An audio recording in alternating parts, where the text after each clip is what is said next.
Komið sæl og verið velkomin á fund VFIB skráningu Símans á markað og bæði þið sem hér komin í Hörpu og þið sem að horfa í beinni útsendingu.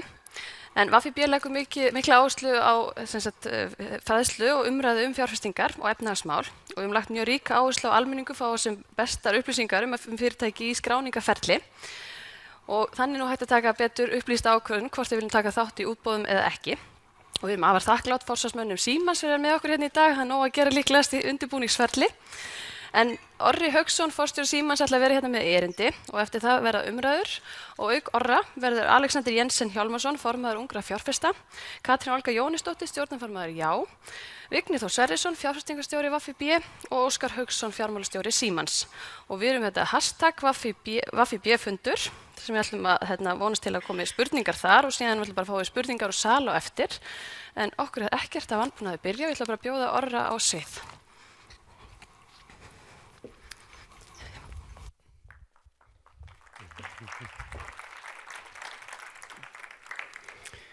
Já, kæra þakk fyrir það, fundarstjóri, og vil þakka VÍB fyrir þetta tækifæri að fá að kynna Síman núna rétt fyrir skráningu. Fyrir okkur er þetta mjög hjartnæmt ferli og við sýnum það með þessari glæru. Það er kannski nokkur atriði sem að súmar upp hvernig okkar fyrirtækja samstæði lítur út. Þetta er gamalt fyrirtæki, var stofnað í byrjun síðustu aldar og er þess vegna rótgróið í íslensku fjarskiptum og íslenskri menningu. Við erum með 820 starfsmenn í samstæðinu núna, þeim við heldur farið fækkandi á undanförnum árum. Við eigum 115.000 viðskiptavini sem í hausum talið eru nú mest íslenskir einstaklingar en líka fyrirtæki á Íslandi og reynda nokkrir erlendir kunnar líka. Þetta er stærsta fyrirtækið á íslenskum fjarskiptamarkaði og er líka í afþreyingu og upplýsingatækni og á mjög stór dreifikerfi í fjarskiptum bæði í lofti og í jörðu. Þetta er 30 milljarða velta, cirka bát, 27%, milli 27 og 8% EBITDA framlegð sem er frekar há framlegð með margar aðra greinar. En hins vegar ber að líta á það að þetta er líka mjög fjárfestingafrek grein og sérstaklega svona samsett fyrirtæki eins og Síma samstæðan er. Og núna í ár og næsta ári eru við milli 15 og 16% capex hlutfall, það er að segja fjárfestingar hlutfall af veltu. Og erum í fjárfestingakúf núna, erum að fjárfesta mikið núna þessa mundir. Skuldsetningin er hófleg að okkar mati og vel viðráðanleg. Nettóskuldir yfir EBITDA er 2,5 og eiginfjárhlutfallið er 51%. Við erum í eigu núna 208 hluthafa og langstærsti einstaki hluthafinn er Arion banki sem ætla núna í útboðinu að selja sinn hlut verulega niður. En það eru nokkrir aðrir stórir hluthafa líka, Lífeyrissjóður Verslunarmanna, Lífeyrissjóður starfsmanna ríkisins, Gildi lífeyrissjóður og svo er þarna nýr hluthafi með 5% sem heitir L1088 og er félag fjárfesta íslenskra og erlendra ásamt með stjórnendum í samstæðunni sem fjárfestu í þessu hlut. Og svo eru mjög margir aðrir dreifðir eigendur. Síma samstæðan er skipulögð með þessum hætti sem þarna er sýnt skematískt og hefur einfaldast nokkuð á síðustu árum. Síminn HF er bæði móðureiningin í samstæðunni og líka stærsta rekstrarfélagið í samstæðunni og sameinaðist tveimur öðrum félögum innan samstæðunar á þessu ári, Skiptum sem var móðureiningin áður og Skjánum sem var afþreyingafyrirtækið í samstæðunni. En tvö stærstu dótturfélögin eru annars vegar Sensa sem er frábært upplýsingatæknifyrirtæki og var stofnað hérna 2002 og hefur skilað hagnaði á hverju einasta ári síðan þá sem ég leyfi mér að halda fram einstakt í íslenskri upplýsingatæknisögu. Þetta félag stækkaði mjög núna síðustu áramót, það var flutt mjög stór og mikil starfsemi yfir til Sensa frá öðrum pörtum samstæðunar, frá Símanum fyrst og fremst og fjórfaldaðist til dæmis starfsmannafjöldin, auk þess sem Sensa keypti lítið félag núna í vor. Míla er hitt stóra dótturfélagið og er innviðafélag, rekur hér megnið af fjarskiptainnviðunum í samstæðunni og reyndar og í landinu og er mjög sérstakt félag, er með mjög háa EBITDA framlegð, mjög miklar fjárfestingar og er mjög reglustýrt félag og það gilda sérstök skilyrði það, til dæmis mega stjórnendur Síma samstæðunar ekki sitja í stjórn þessa félags en það má fólk úr úr stjórn Símans má setja þarna í stjórn og gilda mjög stífa reglur samskipti Símans og þessa félags, enda selur það í heildsölu bæði til Símans og annarra fjarskiptafélaga á markaði. Og svo á Síminn nokkur minni dótturfélög í upplýsingatækni og í fjarskiptum. Og þetta það sem kallað yfirstjórn samstæðunnar og þarna áratuga reynsla baki í fjarskiptum og afþreyingu og upplýsingatækni. Óskar og Birna, þau hafa verið stjórnendur í Símasamstæðunni núna í áratug. Við þarna 3 í miðjunni, Orri, Erik, Magnús, við komum til starfa hjá Símasamstæðunni núna á síðustu 2 árum en vorum allir stjórnendur hérna fyrir áratug og síðasta áratug líka. Og Jón Ríkard sem rekur Mílu, hann búinn að vera framkvæmdastjóri Mílu í tæpt ár og hefur lengi verið stjórnandi í upplýsingatækniiðnaðinum og Valgerður Skúladóttir framkvæmdastjóri Sensa og búinn að vera það frá upphafi og einn af stofnendum þess félags. Aðeins varðandi stefnu og framtíðarsýn þessara samstæðu. Við höfum myndað okkur stefnu og gildi og framtíðarsýn og reynum að afmarka það sem við gerum vegna þess að það hægt að láta starfsemina leka út víðan völl ef við skorðum okkur ekki af. Okkar hlutverk eins og við sjáum það þetta sem þarna stendur, Síminn skapar tækifæri, sem kann að hljóma býsna almennt en hins vegar hjálpar okkur mjög mikið í okkar starfi. Við lítum þannig á að það sem við afhendum okkar kunnum sé ekki endapunkturinn, þetta séu afurðir, vörur og þjónusta sem að kunninn gerir síðan eitthvað meira með, skapar honum tækifæri til þess að vera í sambandi við annað fólk, ná sér í upplýsingar, ná sér í afþreyingu, skapa sér öryggi og svo framvegis. Við erum með 3 gildi, skapandi, áreiðanleg og lipur og reynum að vinna eftir þeim og þessi gildi eru svona kannski misgömul í menningu félagsins, svo má segja. Það má segja áreiðanlega gildið sé nú eitthvað sem búið að vera hérna með félaginu bara í rúmlega 100 ára sögu þess. Hins vegar eru skapandi og lipur gildi sem hafa komið meira á síðustu árum, til dæmis fyrir áratug setti Síminn á stofn gagnvirkt sjónvarpskerfi í öllu landinu sem var alveg einstakt á heimsmælikvarða þá og reyndar að mörgu leyti enn, sem að reyndi mjög á þetta skapandi gildi og lipur, það er gildi sem reynir meira og meira á og við teljum okkur hafa gert talsvert í en það er alltaf rými fyrir meiri umbætur þar sem að sýna þjónustulipurð og sinna sínu viðskiptavinu vel. Nú, við erum með markmið varðandi okkar helstu stefnuþætti, okkar yfir markmið ganga út á arðsemi í rekstri og kannski kemur ekki óvart, við auðvitað erum í eigu hluthafa sem að vilja fá ávöxtun á sitt fé sem þeir leggja til fyrirtækisins og við erum að mæla þessa arðsemi frá mánuði til mánaðar auðvitað með rekstratölum og svo framvegis. En svo á 3 mánaða fresti þá sýnum við stjórn sérstaka mælikvarða sem varða til dæmis fjárflæði frá rekstrinum, EBITDA prósentu og hinn og þessa mælikvarða sem varða arðsemina. Og við erum svo með 3 sett af undirmælikvörðum og það fyrsta varðar ánægju viðskiptavina sem við mælum með mörgum hætti, mælum í brottfalli, mælum í þjónustuvísitölu og hinn og þessu. Við mælum líka stöðugar umbætur og virkni ferla, þannig að það getur verið flókið að reka fjarskiptakerfi og fjarskiptaþjónustu en við erum að reyna að einfalda þetta bæði fyrir okkur og ekki síður fyrir kunnanum og við mælum þetta með ýmsum hætti og það eru til alþjóðlegir mælikvarðar, til dæmis svokallaðir service OPEX og network OPEX sem að mælir hversu mikið er verið að kosta til við að reka ákveðna þjónustu og ákveðin kerfi. Og svo erum við með ýmsa mælikvarða varðandi stolt starfsfólks og samfélagsábyrgð. Og þessa mælikvarða við tökum þá og setjum þá inn á deildir. Þetta er mjög mismunandi starfsemi í ýmsum einingum starfseminnar hjá okkur og þess vegna er þetta verið að mæla mismunandi hluti á mismunandi stað en við reynum að láta þetta allt vinna saman í að byggja saman stefnu fyrirtækisins og þessi 3 undirmarkmið vinni að yfirmarkmiðinu arðsemi í rekstri. Fjarskiptafélög bæði á Íslandi og alls staðar í heiminum eiga svolítið við það núna þessi misserinn að skapa sér aðgreiningu. Það er mjög auðvelt fyrir kunnan að líta þannig á að öll félög séu eins og séu að veita sömu þjónustu. Þannig að skiptir mjög miklu máli að greina sér frá hinum og hafa eitthvað annað fram að færa. Og við hefum kristallað þetta í setningunni þú getur meira með símanum sem er bæði eitthvað sem við notum innan hús og gagnvart sem staðfærslu gagnvart okkar kunnum. En aðgreining okkar eins og við sjáum hana séð að gegnum glerugu fjárfesta eru þarna nokkur atriði. Í fyrsta lagi þá þetta eina fjarskiptafélagið á Íslandi sem að fullu samþætt, að reka innviði, að búa til fjarskiptaþjónustu, í virðisaukandi þjónustu, afþreyingu og upplýsingatækni, alls staðar í þessari keðju sem sérstakt við þetta félag og þessa samstæðu. Og af því leiðir meðal annars að það eru mjög sterkir og öflugir innviðir sem erfitt að endurgera og erfitt að mæta og skapar samkeppnis sérstöðu. Það skapar ýmsar áskoranir líka, þetta eru reglusettir innviðir að mörgu leyti og það þarf að fjárfesta í þeim til þess að viðhalda þeim og svo framvegis. En við teljum þetta að vera mikinn kost í þessari samkeppni. Nú á hinum enda keðjunar þá höfum við verið að fókusera á það að auðga þetta viðskiptamódel fjarskiptana með einhverju öðru og meira heldur en bara hráum fjarskiptum, svo má segja, heldur vera með afþreyingu líka, efni og ýmislegt sem að blandast fjarskiptunum og bjóða þannig upp á fjölbreyttari þjónustu.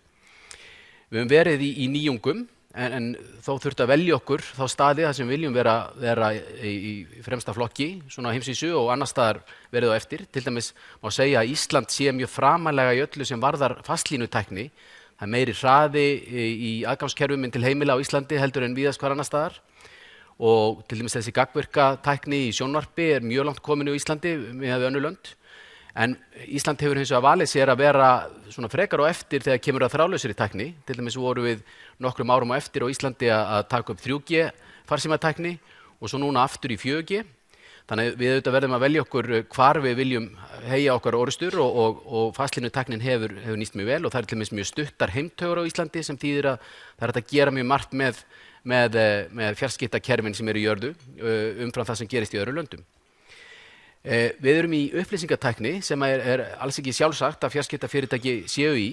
Upplýsingatækni tæknilega mjög skyld fjarskiptatækninni en viðskiptamódel upplýsingatækninnar mjög oft frábrugðið fjarskiptatækninni en við erum að reka þetta fyrst og fremst í okkar dótturfélagi Sensa og teljum að samstæðan sé sterkari af þeim sökum og við komum aðeins betur inn á það á eftir. Við erum bæði heildsala og smásala, við okkar fyrirtæki auðvitað sett upp fyrst og fremst sem smásala, við viljum geta sinnt kúnnunum alla leið, en við eigum mikla innviði, við erum að fjárfesta mikið í netum og kerfum og seljum aðgang annarra smásölu aðila inn á þessi kerfi sem þá í samkeppni við okkar smásölu og þetta auk þess krafist af okkur í lögum og reglum að við veitum aðgang á þessum innviðum.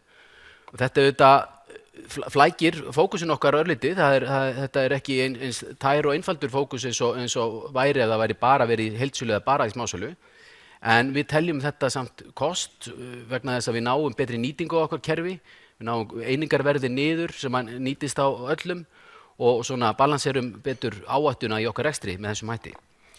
Og vörumerki Síminn mjög sterkt á landsvísu og við mælum það reglulega og þetta eitt af sterkari vörumerkjum landsins sem við ætlum að nýta áfram og til þess að selja öðruvísi vöru og fleiri vörur í framtíðinni. Það sem við höfum verið að fókusera á núna undanfarin ár að reyna að einfalda okkur lífið, okkur sem störfum þarna og kunnanum lífið. Við höfum verið að leggja saman okkar einingar innan samstæðunar og svona minnka yfirbyggingu og fækka stjórnendum og svo framvegis. Það mikil breyting sem á sér stað í neyslumunstri í fjarskiptaheiminum þessa mundir og fyrirtæki þurfa að vera mjög sveigjanleg og geta lagað sig að breyttum aðstæðum. Þess vegna viljum við einfalda fyrirtækið okkar og samstæðuna og gera það sveigjanlegt og fyrst og fremst geta síðan látið þessa einföldun smitast út til kúnnans sem auðvitað okkar æðsti yfirmaður og við höfum verið að bjóða nýjar áskriftarleiðir og reynt að komast út úr því sem að bæði við og önnur fjarskiptafélög á Íslandi og annars staðar í heiminum hafa oft gerst sek að setja fram svolítið flókið vöruframboð, rosalega margar línur, kúnninn á oft erfitt með að sjá fyrir hvernig reikningurinn muni líta út þegar hann kemur og svo framvegis og hvað þá skilja hann þegar hann jafnvel kemur. Við teljum að þetta þurfi ekki að vera forlög fyrir okkar grein eða okkar fyrirtæki og erum að brjótast út úr þessa mundir. Þetta svona skematísk mynd af virðiskeðjunni á einstaklingsmarkaði eins og við sjáum hana. Þarna lengst til vinstri Míla sem að rekur þessa grunninnviði og fjárfestir í þeim og Síminn líka í ýmsum innviðum en síðan fyrst og fremst í að pakka saman fjarskiptaþjónustunni og veitinni út til viðskiptavina og selur líka margt annað, vörur og búnað, síma og svo framvegis, virðisaukandi þjónustu og svo núna í auknum mæli í afþreyingu, bæði afþreyingu sem safnað saman og búin til innan samstæðu og ekki síður sem unnið með öðrum, til dæmis í tónlistinni með þessum sænsku aðilum vinnum okkar í Spotify sem við erum með sérstakann samning við og innan samstæðu núna og innan Símans Skjár 1 og það efnisframboð sem í kringum hann. Á fyrirtækjamarkaði lítur virðiskeðjan svona út. Míla aftur í fjarskiptainnviðunum og Síminn líka og Síminn að veita fjarskiptaþjónustuna sjálfa. Svo eru þessi tvö minni hér dótturfélög, Radiomiðin og Onwaves, eru mjög sérhæfð fjarskiptafyrirtæki sem veita þjónustu svona á skrýtnum stöðum, ef svo má segja, á erfiðum stöðum. Radiomiðin hér á Norður Atlantshafi og í kringum Ísland veitir þjónustu til íslensks fiskiskipaflota og erlends líka. Og Onwaves að veita þjónustu út allan heim en notar innviði Símans reikningagerakerfi og reikisamninga og margt annað en nær í sambandi gegnum gervihnött og býr til svona hefðbundna fjarskiptaþjónustu borð í flutningaskipum og olíuborpöllum og þess háttar.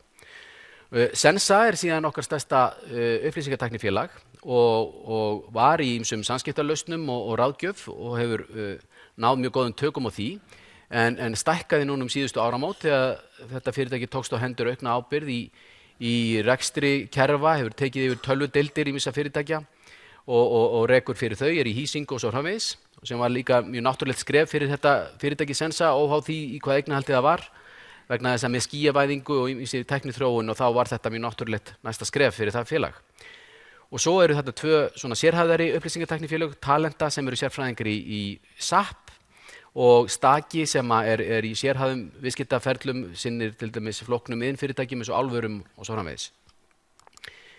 Hér síðan mynd af sögu síðasta áratugar í lífi þessara samstæðu sem búin að vera mjög viðburðaríkur. Hérna 2005 var Síminn einkavæddur og sama ár var verið að fjárfesta mjög mikið í þessu gagnvirka sjónvarpi og koma því til nær því allra heimila á Íslandi sem var mjög stórt verkefni og þurfti að fjárfesta mikið í kerfum og uppfæra innviði víð land. 2006 ákvað Míla að hætta að leggja koparheimtaugar í ný hverfi, heldur hefur bara lagt ljósheimtaugar til nýrra hverfa síðan 2006 og árið 2007 var Síminn að bjóða í fyrsta skipti upp á 3G-þjónustu á Íslandi og á þessum árum var líka verið að stækka umfang samstæðuna mjög mikið, kaupa fyrirtæki í útlöndum og gekk mikið á. Og síðan auðvitað kom fjármálahrunið 2008-2009 og sem hafði mikil áhrif á þessa samstæðu eins og mörgunum fyrirtæki á Íslandi og efnahagsreikningurinn fór algjörlega úr samhengi við reksturinn og fyrir utan að reksturinn auðvitað var undir mikilli pressu vegna efnahagsástands hér. Og næstu ár fóru mikið í það þá að selja út margt af því sem hafði verið áður keypt inn og einfalda reksturinn aftur og svona einbeita sér að kjarnastarfsemi á Íslandi. Og á Íslandi var verið að fjárfesta í innviðum að einhverju leyti eins og til dæmis að færa ljósleiðara nær húsunum, nær heimilunum til þess að auka hraðan inn á heimili með svokallari VAF-DSL eða ljósnetsvæðingu. Síðan hérna 2012-13 hefur verið gert mikið í því að þróa áfram sjónvarpið, til dæmis með snjallsjónvarpinu þar sem hægt að vera með sjónvarp Símans í spjaldtölvum og í snjallsímum og þess háttar og í tímaflakki og ýmsum öðrum eiginleikum. Hérna í byrjun árs í fyrra var byrjað á 4G-þjónustu, svipað leyti var byrjað að bjóða endalausa pakka, svokallaða, það að segja farsíma áskriftir sem eru með fast verð og ekkert borgað umfram, jafnvel þó að mikil notkun sé, óháð notkun sem sagt í tali og í SMS-um. Og þetta mikil breyting fram á við vegna þess að þetta breytir tekjumódeli okkar mjög mikið. Þetta setur til dæmis þak á það sem mjög stóri kunnar voru að borga okkur áður og tók þess vegna niður okkar tekjur af okkar svona hæst borgandi kunnum sem auðvitað var ekki sálfræðilega mjög einfalt skref fyrir okkur að taka en við teljum þetta sé mjög gott skref til framtíðar og drægjur brottfalli og sé svona eðlileg þróun í viðskiptamódeli fjarskiptafélaga. Núna síðan daginn, bara fyrir 2 vikum, þá gerðum við ekki ósvipaðan hlut í heimilistengingum. Það að segja, við buðum upp á í fyrsta skipti svona vöndul af þjónustum saman á 12.000 krónur sem bæði afþreying og fjarskiptaþjónusta sem aftur tekur kannski þá sem voru að borga fyrir mest aðeins niður, tekur þeirra reikninga aðeins niður en á móti kemur býr til aðlandi þjónustu fyrir fleiri þannig að fleiri munu vonandi nýta sér fleiri þjónustuþætti auk þess sem svona þjónusta dregur almennt úr brottfalli sem er mikið máli hjá fjarskiptafélögum vegna þess að þau eru mjög ofta að ná í nýja kúnna og missa aðra og þetta er mjög dýrt ferli að þessi hringrás öll. Þannig að við erum mjög spennt fyrir þessu og þetta fer mjög vel að stað þessi pakki. Síðan núna hérna í fyrra þá var kannski síðasta erlenda starfsemin að heiti geti var seld út úr samstæðunni Síminn Denmark og svo núna í vor þá keypti Sensa lítið upplýsingatæknifélag sem heitir Basis sem fellur afar vel að starfsemi Sensa. Aðeins varðandi innviði samstæðunar vegna þess að eins og ég gat áðan að þá greinir á milli þessara samstæðu og margra annarra á íslensku fjarskiptamarkaði að það eru miklir innviðir í samstæðunni og þess vegna er mikilvægt að skilja hvernig þeir virka og svona hvaða þróun er í gangi. Í fyrsta lagi er algjör umbylting að verða á því hvernig fjarskiptakerfin eru notuð. Við erum til dæmis komin á stað sem á ensku er kallað peak voice, það er að segja að fólk mun ekki tala meira innan dagsins, það verða ekki fleiri mínútur innan dagsins, heldur fer þeim smá saman fækkandi. Og fyrst og fremst kemur þessi þróun með nýjum kynslóðum, unglingarnir okkar til dæmis, þeir tala miklu minni síma heldur en við en hins vegar nota símana mjög mikið og oft miklu meira heldur en við. Og það er fyrst og fremst gagnaumferðin sem er aukast og hún er ekki bara aukast, hún er að springa út. Hún eykst 10% á hverju einasta ári og þannig að það er veldisvöxtur í gagnaumferðinni hérna núna þessi misseri. Væri þetta mjög ánægilegt fyrir fjarskiptafélögin ef það væri sami vöxtur í tekjunum en það er ekki alveg þannig. En það er hins vegar, ef maður brýtur þessa gagnaumferð upp þá er hún hins vegar, hún er mjög sérstök á því leyti að hún fer fyrst og fremst fastlínukerfi. 97% af allri IP umferð í Evrópu fer fastlínukerfi og sennilega er þetta hlutfall aðeins hærra á Íslandi. Og auðvitað er þannig að eiginlega öll tækin okkar eru þráðlaus, við erum með farsímana okkar hvar sem er og síðan spjaldtölvur og fartölvur og ýmislegt annað og notum farsímakerfin þegar við erum á ferðinni en megnið af tímanum þegar við erum virkilega að nota mikil gögn er einhvers staðar þar sem við erum í fastlínu sambandi þá í gegnum Wi-Fi eða aðra tengingar og þess vegna er svona mikill meiri hluti af gagnatrafikkinni sem fer í gegnum fastlínukerfin. Og þess vegna hefum við litið þannig á að það sé mikilvægt að vera samsett félag. Kúnninn er ekkert alltaf að velta fyrir sér hvernig gögnin berast eða hvaða leið þau fara, heldur vera á öllum sviðum og geta mætt hans þörfum. Það sem er að setja svona mikið álag á kerfin í gagnaflutningi er fyrst og fremst myndefni. Myndefni er aðgangsharðasta efnið og krefst langmestra gagna.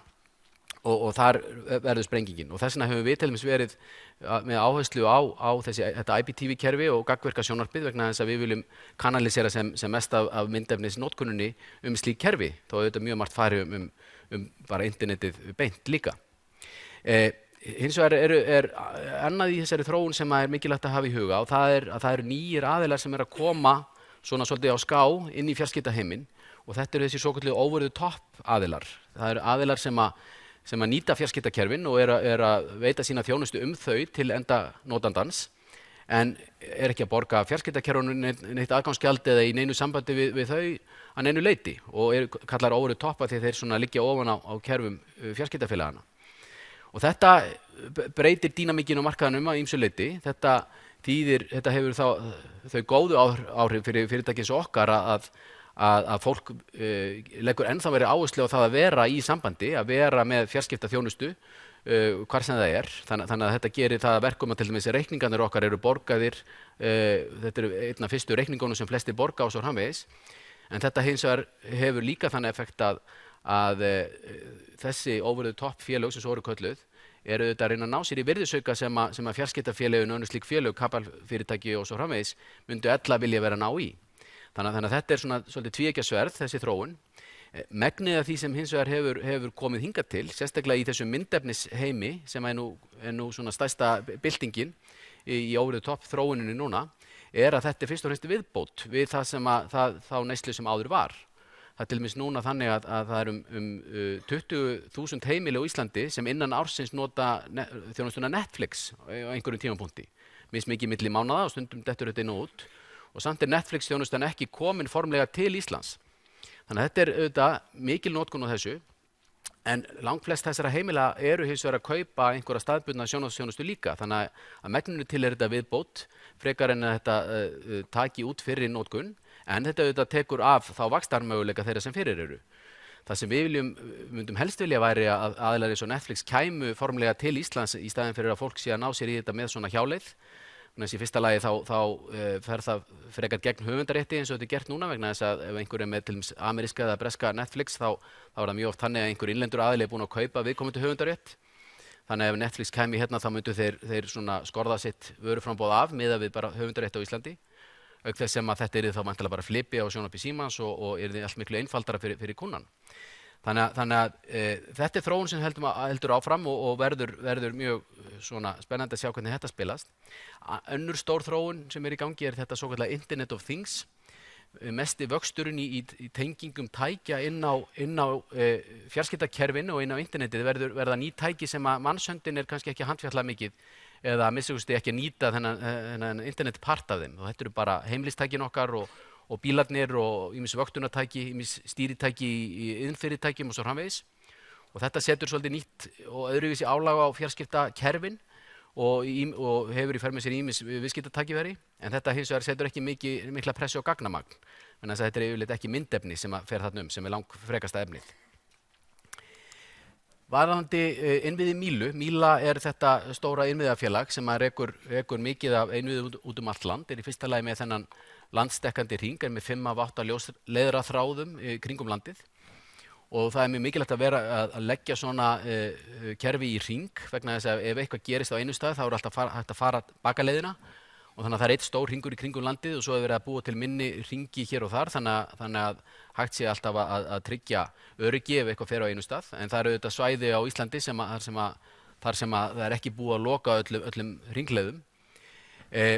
Míla hefur verið að einbeita sér í síðastliðin 20 ár að því að uppfæra aðgangsnetið sitt til þess að gera það ljósleiðara hæft. Hérna á 10. áratugnum var byrjað að leggja svokallað breiðband sem margir kannski mun eftir, sem var kapalstrengur í rörum til margra fyrirtækja, margra heimila hérna á höfuðborgarsvæðinu, 20.000 heimila. Og síðan þá, þó að það kerfi hafi verið aflagt, það er að segja þessi coax kapalþráður hafi verið tekin út úr þessum rörum eða allavega sé ekki nýttur, að þá er búið að nýta þessi rör að hluta til þess að leggja þá ljósleiðara þau á mjög einfaldan og praktískan hátt og verður gert meira því núna fram á við. Og núna undanfarin tæpan áratug hefur Míla bara lagt ljósleiðara í heimtauginni í nýjum hverfum.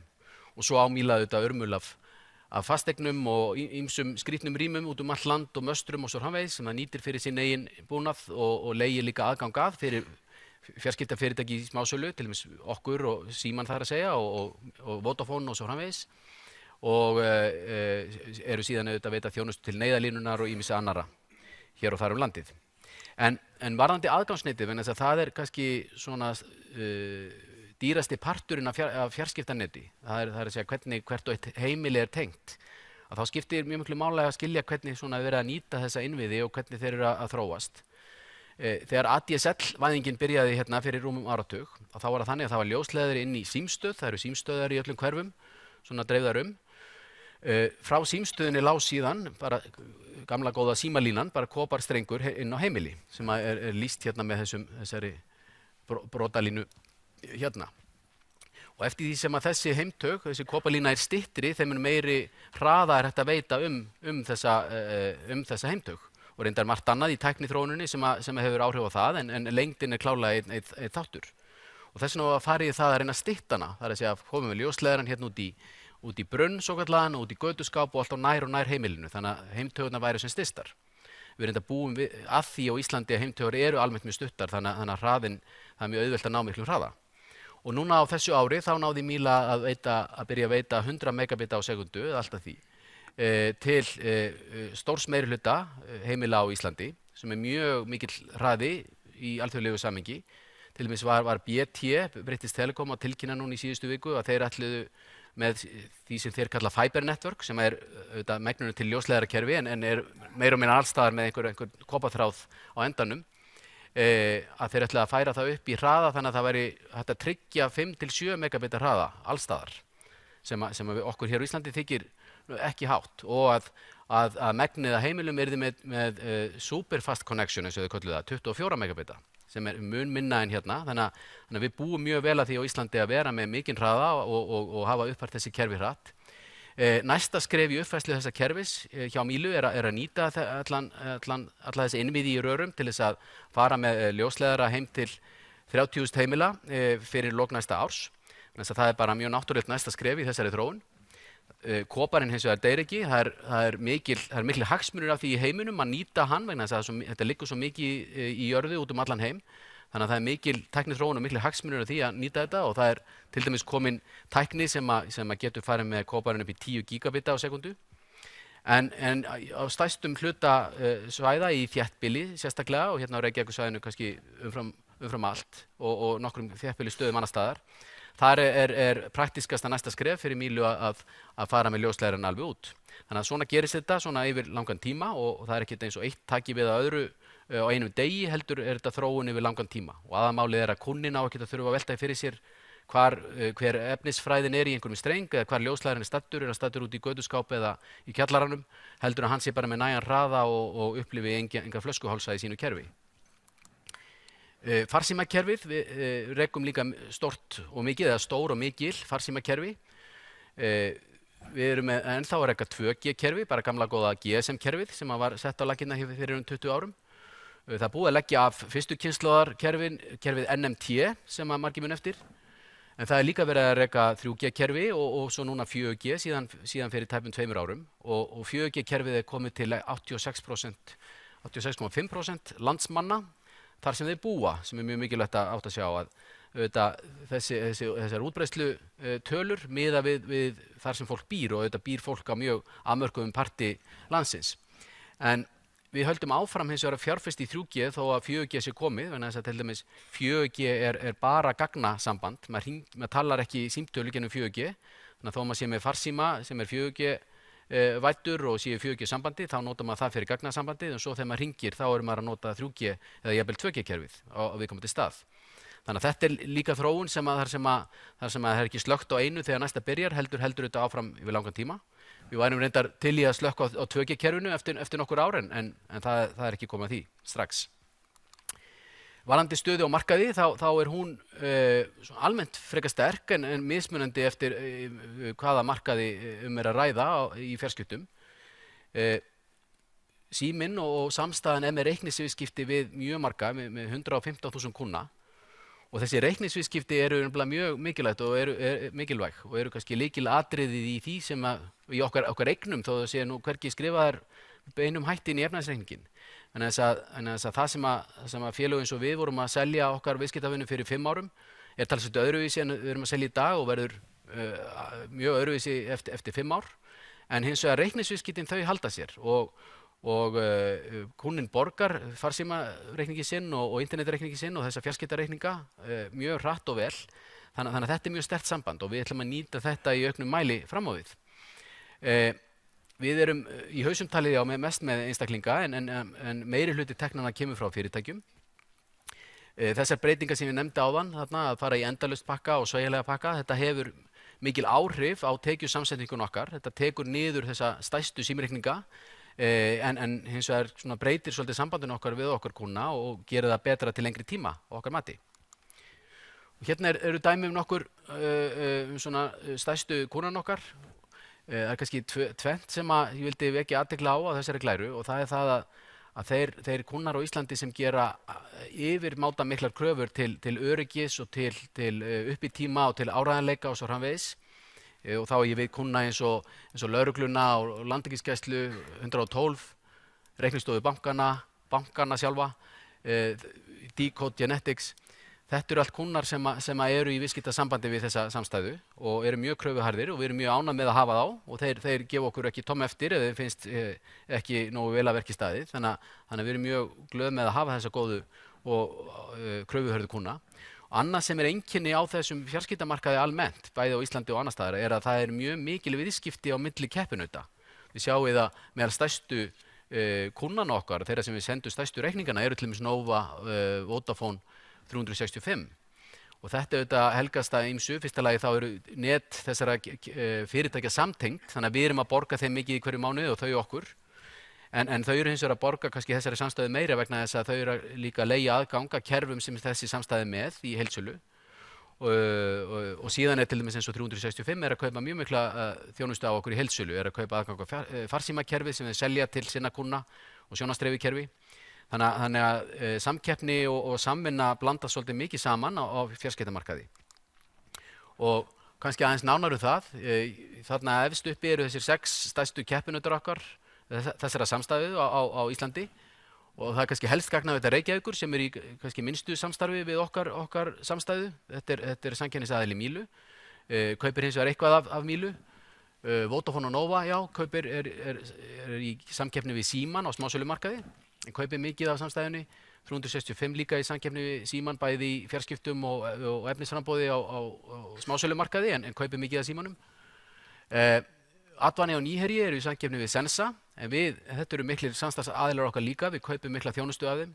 Við erum til dæmis í miðju risastóru verkefni núna sem að skipta út reikningagerðarkerfi sem öll fjarskiptafélög þurfa að fara í gegnum á 10-15 ára fresti. Og Advania er þar stór byrgi okkar í að þjónusta og sinna því verkefni fyrir okkur. Og við kaupum mikið líka Nýherja, en þetta eru félög sem kaupa líka mikið okkur. Þannig að þetta er ekki svona alveg ein hlýt tilvera. Þessir erlendu aðilar, það má segja að það sé svona svipaði på teiningunum þar, auðvitað kaupa þessir aðilar ekki neitt af Símanum eða öðrum fjarskiptafélögum. En tilvera þeirra hins vegar hefur kannski svipuð áhrif að því leyti þetta þýðir að okkar kúnnar vilja vera í fjarskiptasambandi. En hins vegar eru þeir auðvitað í mikilli samkeppni við okkur og þennan virðisauka þarna ofan á. Og eins og ég nefndi áðan, þá myndum við helst vilja fá fyrirtæki eins og Netflix bara formlega til landsins og selja sína þjónustu bara með hefðbundnum innlendum hætti og myndum vera glöð í að myndum vera þess fýsandi að sinna þeim og þeirra þörfum hér. En nokkrir svona undirmarkaðir fjarskiptana hérna á Íslandi. Þið sjáðu þarna súluna lengst í vinstri sem er fyrirframgreiddur farsímamarkaður. Þetta er sá markaður þar sem að Síminn og reyndar Vodafone líka hafa gefið langmest eftir hérna og gerðu það sérstaklega eftir að Nova kom inn á markaðinn svona 2007-2008 og Síminn og Vodafone mistu mikla markaðshlutdeild á þessum parti markaðarins. Við einbeitum okkur meira að áskriftarmarkaðinum þar sem er talsvert hærri tekjur. En Nova til dæmis gerði mjög vel í því og það verður bara auðvitað að segjast og viðurkenna það sem vel er gert að þeir til dæmis voru mjög snjallir í að bjóða upp á svokallað ókeypis innan kerfis, varst í þjónustu þeirra og keyptir þeirra þjónustu, enga svo ekki bætt við neinum auka gjöldum við það að hringja innan kerfis sem þýddi að mjög margir vildu koma til að vera með öðrum sínum vinum inn á því kerfi. Og þetta var mjög snjallt þá. Við teljum að fram á við verði samsetta módel sterkara heldur en að vera bara í farsíma og við sjáum til dæmis að Vodafone Group sem kemur úr farsímaheiminum eingöngu að kaupa sig inn í fastlínueignir víða heim og að reyna að bjóða upp á svona samsætt þjónustuframboð. Auk þess sem að tilkoma þessara endalausu pakka, þar að segja að þú borgar eitt fast gjald og svo hringir hvert sem innan kerfis eða utan kerfis, mun hafa þau áhrif að svona þetta innan kerfismódel verður ekki jafn sterkt og áður. En þetta allavega hefur gengið vel hingað til hjá þeim og ber að viðurkenna það. Á heimtaugamarkaði í smásölu er Síminn með 59% markaðshlutdeild, Míla talsvert meira í heildsölunni en er þá að selja, það er þá aðrir smásöluaðilar sem eru að selja aðganga þeirra innviðum. Í fastlínu interneti er Síminn með 50% markaðshlutdeild og okkur hefur haldist nokkuð vel á þessari markaðshlutdeild og erum mjög ánægð með það og fókusur mikið á þetta vegna þess að það er svo margt sem tengist þessu. Það er svo margir aðrir þjónustuþættir sem hægt er að selja með þessu og sem að tengjast inn á heimilið. Og við þökkum það hvað markaðshlutdeildin hefur haldist á á þessu markaði mjög mikið þessu hér sem er þetta IPTV-kerfi sem við erum afar stolt af og er mjög gott og helst oft í hendur við sölu internet áskrifta. Það er margt að gerast sérstaklega í þessum afþreyingar og þessum svona heimilismarkaði. Í fyrsta lagi þá erum við með þennan einkasamning við Spotify sem við viljum nýta betur bæði á heimilismarkaði en ekki síður farsímamarkaði og sérstaklega þá einmitt að geta boðið svona yngri kynslóðinni upp á þjónustuframboð sem að henda því betur og viljum nýta þennan samning betur heldur en við höfum gert hingað til. En síðan í sjónvarpinu þá vorum við að breyta mjög okkar fyrirkomulag bara núna í gær þegar við ákvaðum að Skjár 1 yrði í opinni dagskrá á öllum kerfum en síðan væri hann svona gluggi inn í mun stærri efnisheim sem að væri Skjár 1 hjá Símanum og bara á okkar kerfum.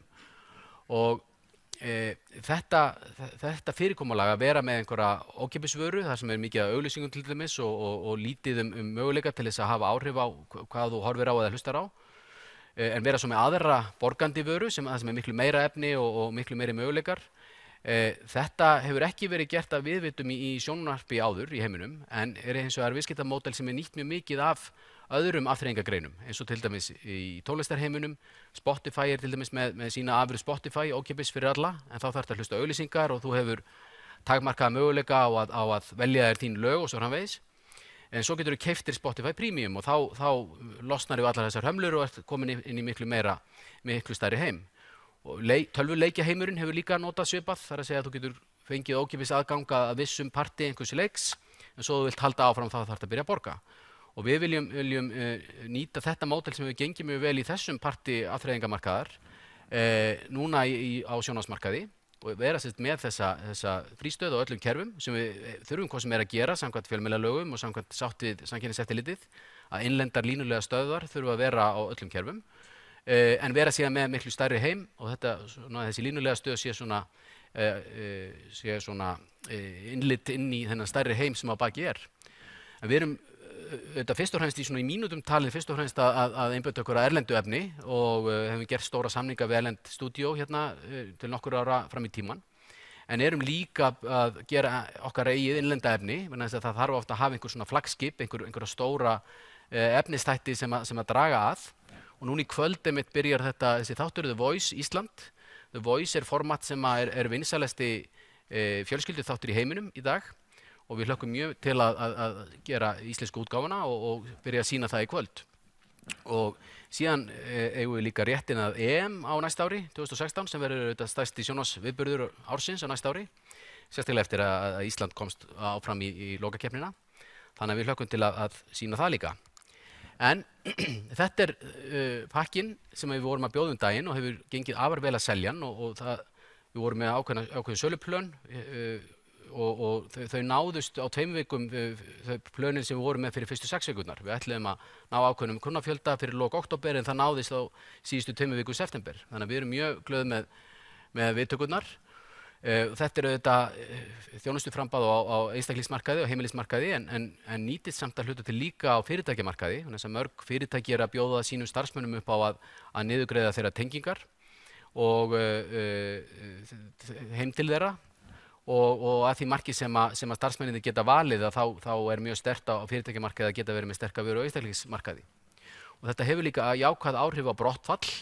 Við værum mjög fegin að fá kannski færri kúnna til okkar nýja kúnna ef við getum haldið fastar í kúnnuna sem við erum með. Það er mikið flakk á kúnnum á milli fyrirtækjana alltaf og þetta kostar alla mjög mikið. Það er mikill uppsetningarkostnaður og búnaður og mjög margt sem fer á hreyfingu við þetta og vörur eins og þessar að þær eru mjög góðar í þessum tilgangi. Í upplýsingatækninni þar við teljum að upplýsingatæknin sé aðgreining á fyrirtækjamarkaði alveg eins og afþreyingin á einstaklingsmarkaði.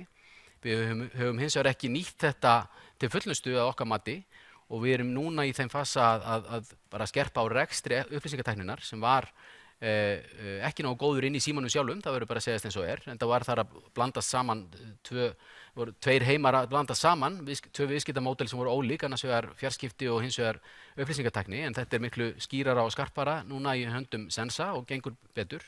En síðan verkefnið að gera betur í því að nýta þetta saman að vera með upplýsingatæknina sem virðisauka á fyrirtækjamarkaði, sérstaklega fyrir minni fyrirtæki.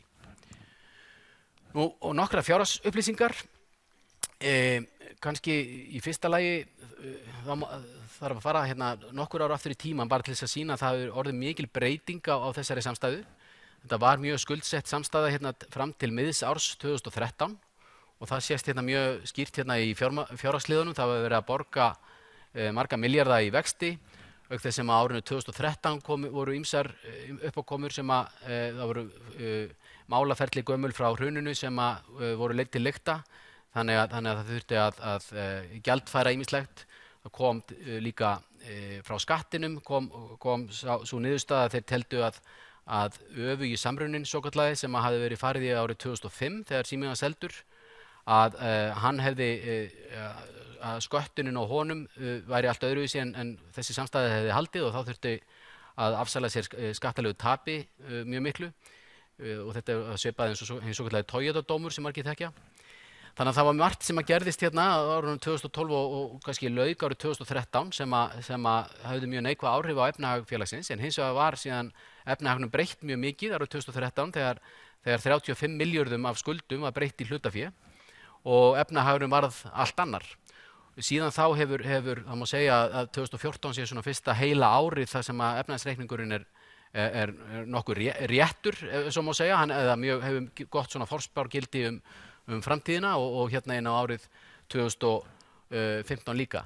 EBITDAn sem auðvitað lykilmælikvarði hefur haldist nokkuð stöðug, er svona einhvers staðar milli 8 og upp í 8,3 milljarða undanfarið og við förum einmitt yfir hvernig horfurnar eru í ár. En hins vegar undir þessari tölu þó hún sé stöðug svona í heildina þá mjög margt að gerast. Það að lækka ýmis kostnaður, sérstaklega núna þessar mundir. Sumar tekjur að lækka eins og til dæmis af þessum breyttu tekjumódelum í farsíma og svo framvegis. Já, hérna nær okkur í tíma og kannski svona aðeins meiri samanburðarhæfni. Þarna búið að taka út Símann Denmark sem var inni á árinu 2014 og hluta til þess að reyna svona að bera saman epli og epli eins og vel og hægt er. Og þarna eru tekjur örlítið að lækka, meðal annars út af þessu sem áður hefur verið nefnt. En hins vegar EBITDA-prósentan örlítið að hækka, meðal annars vegna þess að það er búið að taka niður kostnað og fækka fólki og svo framvegis. Tekjusamsetningin, hún er fjölbreytt en er að breytast svolítið. Þarna lengst í vinstri er þessi blái partur sem er farsíminn og farsíminn lækkaði til dæmis milli áranna 2012 til 2014 um 12%. Reyndar að hluta til var þessi breyting var nú vegna breytinga á reglugerðum svokölluð lúkningagjöld sem drógu niður tekjur en reyndar líka niður kostnað hjá Símanum og höfðu lítil netto áhrif. En síðan þá hefur líka haldið áfram þessi breyting inn á árinu 2015 vegna þessara breyttu tekjumódela og þessara breyttu pakka. Talsíminn, hann er að lækka og var mjög fyrirsjáanlegt að hann myndi gera það, en hann hins vegar helst nú býsna sterkur og það var búið að spá honum andláti hér fyrir margt löngu, en hann heldur áfram að gefa okkur fína framleið áfram. Gagnaflutningurinn núna orðinn stærsti einstaki tekjupósturinn og búinn að taka fram úr farsímanum og heldur áfram að vaxa þar. Sjónvarpið hefur vaxið mjög mikið undanfarin ár og þetta eru bæði þá áskriftartekjur af Skjá einum hér þangað til hann fór í opna dagskrá og af sjónvarpi Símans, auglýsingatekjur og svo framvegis og þarna sjáum við fyrir okkur vöxt. Upplýsingatæknin hefur vaxið mjög mikið. Hins vegar sumt af þessum vexti er hins vegar vörusala með litla framlegð. Til dæmis var árið í fyrra 2014 mjög stórt ár hjá Sensa vegna þess að það hafa verið að selja mikið af búnaði með arðbærum hætti en hins vegar ekki með mjög mikilli framlegð eins og þjónustan sjálf. Og svo er bara hefðbundin vörusala bara hjá Símanum og búnaður er að verða talsvert dýrari, fólk á dýrari síma og svo framvegis heldur en áður og það þýðir að þessi liður fer upp en það er ekki mikil framlegð að þessu. Og svo er þetta annað sem hefur farið niður, það er fyrst og fremst erlend starfsemi. En þá er það horfurnar út árið, við búumst við því að verða með milli 8 og 8,3 milljarða í EBITDA á þessu ári. Við vorum með 8,3 í fyrra og við verðum aðeins búumst við því að vera heldur undir því. Og það eru kannski nokkrar ástæður. Fyrsta lagi þá erum við búin að vera í mörgum verkefnum á þessu ári sem að hafa kostað. Til dæmis að sameina þessi 3 félög, Skjáinn, Skipti og Símann. Þetta er mikil upplýsingatækni og mikil handavinna í kringu það. Og svo innleiðing á þessu reikningagerðarkerfi sem er reyndar frábært mál og gefur okkur mikil sveigjanleika fram á við. En það er frábært mál þegar því verður lokið þar að segja. En á meðan á því stendur og þá tekur þetta mikið á taugarnar og kostar mikið. Og það kostar 145 milljónir að skrá félagið, þannig að það er ýmislegt sem við búumst nú ekki við að verði fram á við. Þannig að við okkur líst vel á árið 2016 að þessu leyti. Fjárfestingar voru miklar í fyrra en meiri ár, verða yfir 15% í ár og yfir 15% á næsta ári og örugglega líka, þó að það sé ekki búið að negla niður áætlun næsta árs og þá finnst okkur afar líklegt að fjárfestingar næsta árs verði líka milli 15 og 16%. Og hagnaður verður milli 2,5 og 2,8 og dregst svolítið saman frá því fyrra, bæði vegna þess að EBITDAn verður sennilega aðeins lægri en fyrst og fremst vegna þess að þá voru ýmsir liðir, einskiptisliðir í fyrra. Það var til dæmis verið að selja kröfur á Glitni með miklu söluhagnaði og verið að selja fasteignir og ýmsir svona liðir þar sem verið að koma inn söluhagnaðir sem við eigum ekki von á að verði á næsta ári. Fjárfestingar, þetta stór partur í starfsemi okkar og mikil stillibreyta það hvernig félög eru verðmetin. Þegar verið að fjárfesta 15% af veltu, þá hefur það mikið áhrif á fjárflæðið og hvað eftir til skiptana til þess að styrkja eigið fé eða borga út arð og svo framvegis, þannig að greiða niður skuldir. Þannig að þetta skiptir mjög miklu máli og við viljum vekja athygli á þessu. Við erum í miðjum fjárfestingakúf núna, við vorum á fyrri hluta þess árs að fjárfesta fyrir meira en 16%. Og reyndar í heild yfir árið verður þetta nær 15 en þetta er stórt og það er fyrst og fremst Síminn og Míla innan samstæðunar sem að fjárfesta svona mikið. Hins vegar fram á við þá að jafnaði verðum við undir 15% og við sjáum hérna á næstu glæru hvernig síðustu 10 ár hafa verið, við höfum verið vel undir því en það hins vegar, þetta eru mikla sveiflur og það ekki hægt að segja til það mikilli vissu fram í tíman hvert einstakt ár verður í fjárfestingum. Þetta kemur svolítið upp og niður. Samsetningin á þessum fjárfestingum er með þessum hætti. Þetta hefur verið núna, undanfarið hefur þetta verið mikið í farsímanum í 4G. Við höfum líka verið í aðgangsnetinu, uppfæra upp í 100 megabita og það verður líka miklar fjárfestingar í aðgangsneti á næsta ári og þannig að sá partur verður stækka hlutfallslega frá því sem nú er. UT-kerfi eru stór núna þessar mundur, reikningagerðarkerfið mjög stórt, þessi liður mun lækka og svo hérna annað sem mjög stór liður. Þetta nú eitthvað sem við kannski stýrum ekki eða ákveðum ekki fyrirfram, þetta mjög oft notendabúnaður sem tengist á bara nýjum notendum og yfirleitt þá fjárfesting sem við erum mjög glöð að fara í vegna eins og við erum að fá nýjan kuna. En þetta eru beinar og myndlyklar og ýmis búnaður sem að fjárfestir í og nokkuð mikill fasti. Það varð hér 30% árið 2011 hlutfallslega en ekki vegna þess að talan var að hækka heldur bara vegna þess að aðrar fjárfestingar voru lágar það árið.